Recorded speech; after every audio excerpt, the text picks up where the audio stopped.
अधिक महिना आता संपतच येणार होता, तर म्हटलं चला आपण आपल्या कुलस्वामिनीला जाऊन येऊ. तर आज सकाळ सकाळ आम्ही आलो होतो, वहिनी मी आणि आहो. तर मुलं अगोदर दक्ष आणि दिदू ना आमच्या अगोदर जाऊन दर्शन करून आलो. आम्ही आल्यानंतर ना थोडा वेळ शांत असं बसलो मंदिरात. इथं बघा शंभू पण भरपूर खुश होता. आणि एवढे दिवस झालं मी इथं राहते, पण मंदिर आतून मला कधीच बघायला भेटलं नाही, कारण मी ज्यावेळेस यायचे ना त्यावेळेस भरपूर गर्दी असायची. मग बाहेरूनच दर्शन घेऊन आम्ही जायचो. पण आज ना अजिबात गर्दी नव्हती मंदिरात आणि एवढ्या आत जाऊन ना दर्शन घ्यायला भेटलं. आणि मंदिराचा गाभारा आतून एवढा सुंदर आहे आणि भरपूर पॉझिटिव्हिटी आहे मंदिरामध्ये. खूप छान वाटलं आत येऊन. आणि आता अधिक महिन्यामध्ये आपल्या कुलस्वामिनीची ओटी भरायची पद्धत आहे, तर आत्याने आम्हाला सकाळ सकाळ हे पण काम आमच्याकडे दिलं होतं. तर वहिनीनं अगोदर ओटी भरून घेतली, नंतर मी ओटी भरून घेतली आणि नंतर आम्ही मंदिराला प्रदक्षिणा घालण्यासाठी गेलो होतो.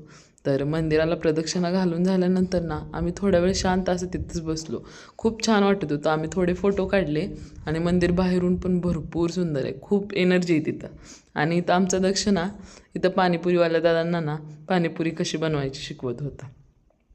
तर कसा वाटला माझा व्हिडिओ मला कमेंट करून नक्की सांगा.